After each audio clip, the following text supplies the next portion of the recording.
Certain and Uncertain. Chapter 18. Unsure.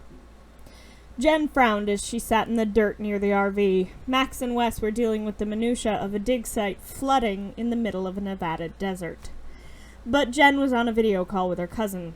"I'm telling you, I saw a magic sigil. It looked super familiar, too."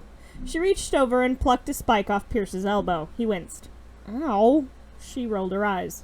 "That didn't hurt," she said, and used the spike to scratch the design into the dirt. She moved her phone off the table where it was leaned against a water bottle. "Why is it familiar?" she asked, and flipped the camera so she could still see Gwen's face and show her cousin the design at the same time. Gwen squinted and her eyes lit up with recognition. She tossed the phone to Kevin, and the sound of rummaging echoed through the line. "How's Bellwood?" Kevin shrugged mismatched shoulders. "Not much happening today, honestly.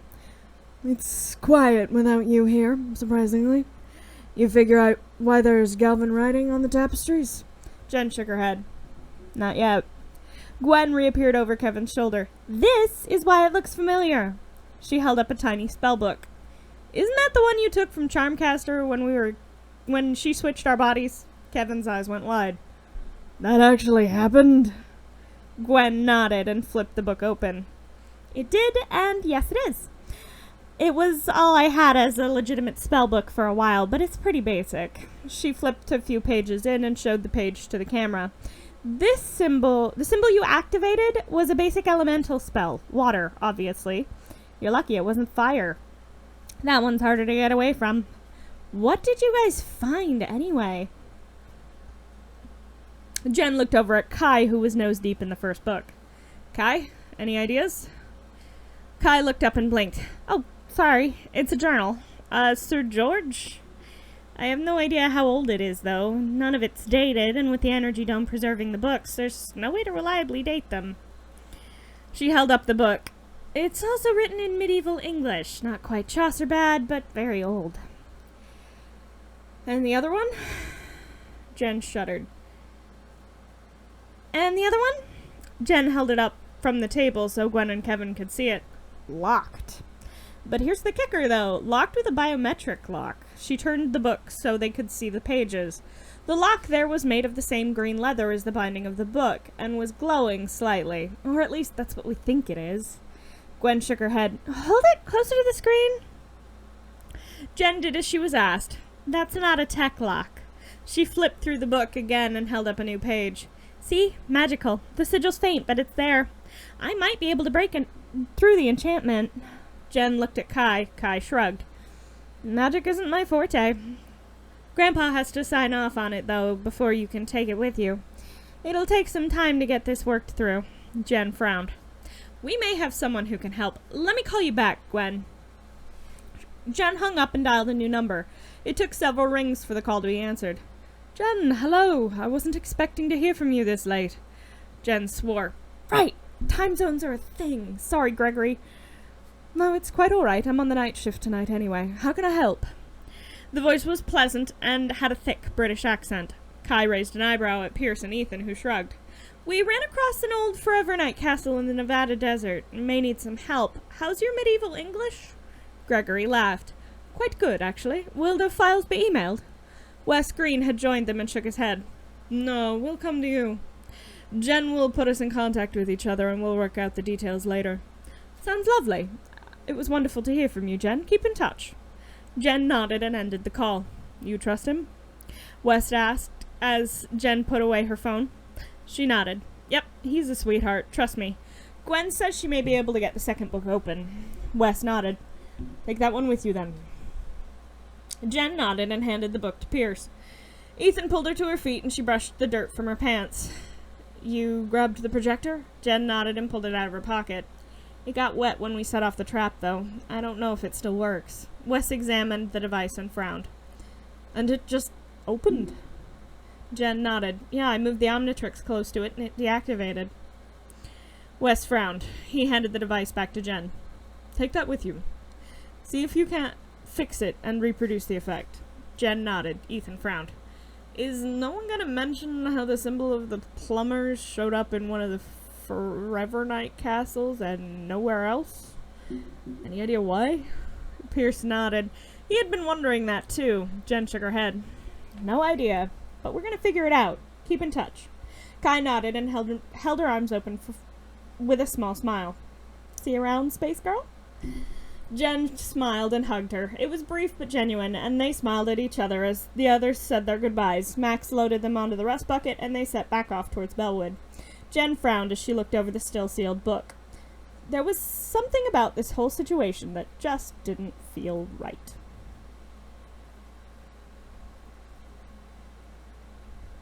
Chapter 19. Road Trip.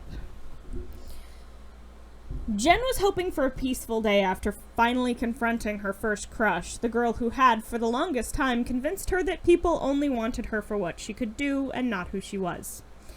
It had gone quite a bit better than she'd thought it would. She'd texted Kai Gregory's information so they could get in contact, and the ex-Forever Knight Squire could maybe answer how a castle had ended up in the Nevada desert long before the first Europeans made their way to America. Of course, none of them were counting on the Vreedle brothers, Octagon and Rhomboid coming to repossess Ship from Julie. So now Jen and Kevin were in the ship they'd borrowed from the techie on the moon on their way to the court planet Coda to contest the verdict. They were silent for a while as Kevin flew the ship, Jen manning the blasters to keep the asteroids from destroying them. So, how are things with Gwen? Jen asked after blasting a particularly large asteroid. Kevin rolled his eyes. And I would talk to you about my relationship because... Jen shrugged. Who else are you going to talk to about it? Besides, I know my cousin better than anyone. Come on, you know you can trust me. Kevin shook his head, but the slight grin on his face made Jen smile. Things are nice. She's fantastic, and I'm not just saying that because you're probably going to tell her what I said. Jen looked at him affronted. Oh, please, like I would. She's my cousin, but you're my friend. What happens on space road trips stays on space road trips. Kevin laughed. Jen shot another asteroid out of the way as silence fell again. I feel like I'm not good enough for her. Kevin said it so quietly that Jen was nearly certain he didn't actually mean for her to hear it. She frowned. Why? Kevin sighed and remained silent for a moment, but before Jen could push him, he spoke again. After the accident, I'm a freak again. And part of the reason I was the way I was when I was a kid was because of the electrical imbalance in the brain. That's why I don't fuck around with electricity anymore. I don't want to be a monster again. Jen reached over and squeezed Kevin's shoulder reassuringly. Hey, you're not a monster. I'm working on a solution to this. Since she was the cause of the problem in the first place. Well, the Omnitrix, anyway. Kevin nodded. Thanks. I think Gwen is, too. Jen smiled. She would be. Jen was incensed when she learned the reason Bazel wanted Ship back. She had to take several deep breaths so she didn't punch the mechamorph right there in the courtroom. Once her rage had subsided to a simple bubble and not an overflow, she turned to Bazel. So what you're saying is that now that Ship has had a hand in saving every living being in the universe, you want him back. So that you can brag about something you had no personal hand in. The judge raised an eyebrow as Jen continued, though Kevin grabbed her shoulder to stop her. You gave Ship to us that day when your ship crashed. I have a witness if we need to call him, Prince Albrasix of Apollo 1. He was there that night. You haven't once checked on him since then, through me or any other plumber. The bailiff, a bright yellow and red Highbreed, frowned down at his screen, scrolling through with a long finger. She's right, he confirmed. The judge looked at Bazel with disappointed eyes. You never once checked on the well-being of a being you now wish to care for? Bazel looked away. Jen's eyes narrowed, and she took another deep breath as she turned back to the judge.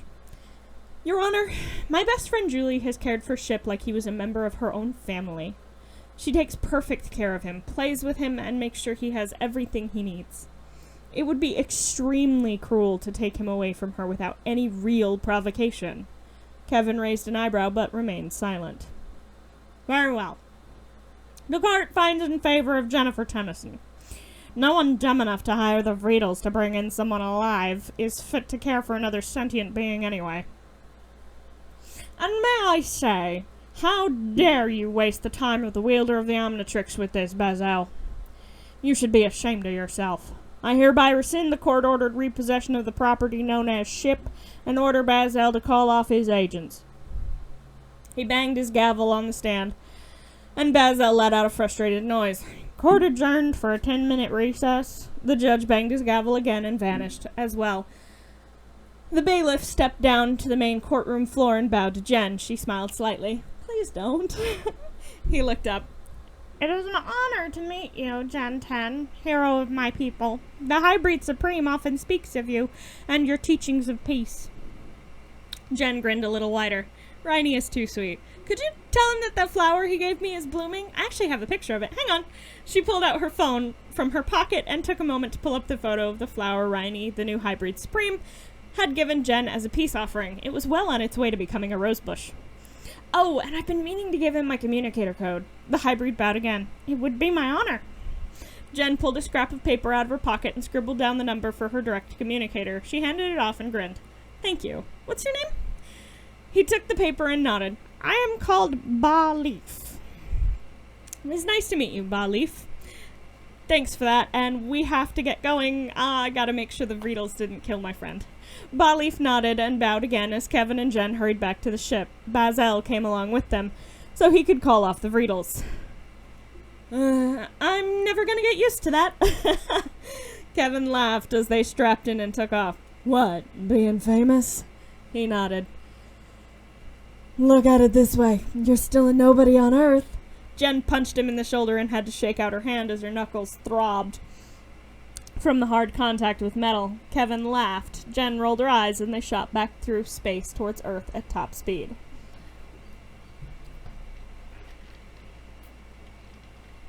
Chapter 20, Must Love Dogs.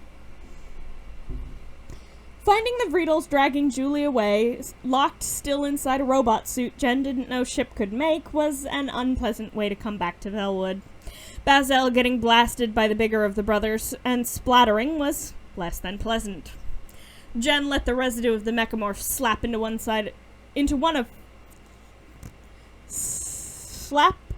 her left arm, sliding her feet so the Omnitrix wouldn't catch any of it. She shuddered as it slid off. Hate it when that happens. Jen! Julie called out, still not moving. What did they do to her? Jen called out as Gwen and Ethan. Ethan had cut off their escape route to the ship and was currently crouched behind a partially destroyed table. They stopped Ship somehow, he called out as Gwen nodded, her shield snaking around to knock the gun from Rhomboid's hand. Repo boot.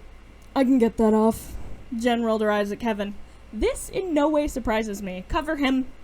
She called out and transformed into Goop before taunting Rhomboid away from his brother. It worked, and the two of them tangled as Ethan rolled out from behind his table to fire at Octagon without hitting Julie. The Vreedle brother cried out in pain as Ethan struck him in the hand, and Jen began melting the barrel of his brother's gun. Rhomboid dropped the gun as Kevin got the boot off Ship, and Julie and the armored girl stepped in front of him, taking 2 shots like they were nothing. The Vreedles fled back to their ship, and Jen pulled herself out of the partially melted gun, Goop coalescing back into a humanoid form, before flashing green and turning back to her normal human self. Let them go, she called out as Gwen made to stop their ship with her mana. Kevin frowned. Kevin nodded. They won't be back, he said, looking around at the team. When the ship finally fully disappeared, Ship pulled himself off Julie and chirped in his arms. The piles that had been Bazel pulled themselves back together, and Ethan stared. He died, Ethan exclaimed, not yet stowing his sidearm. Did you really think I'd regenerate with those ruffians still around? Bazel asked derisively. Jen stepped over to Ethan and put a hand on his... He nodded and put away his sidearm. Takes a lot more than that to kill a galvanic mechamorph, Jen stated, only a hint of bitterness in her tone. Quite.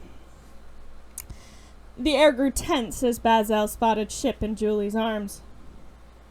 Jen stepped in front of her friend slightly, hand inching towards the watch. Bazel shook his head. Fine, keep him. Julie cheered and Jen nodded, her hands relaxing back to her sides. Bazel shook his head and turned back to the ship they'd arrived in. Now, if you wouldn't mind dropping me off at the nearest space station, I can make my own way home from there. Jen grinned and grabbed Ethan's hand. Come on, I want to show you the view from space. You can't beat it. Ethan laughed, and the two of them raced onto the ship, Bazel close behind them. Gwen shook her head as Kevin made to race onto the ship. Let them have it. Jen can fly just fine. Kevin rolled his eyes. I figured that out, but I like that ship. They covered their eyes as it took off. Julie scratched Ship under the chin. Come on, let's go home.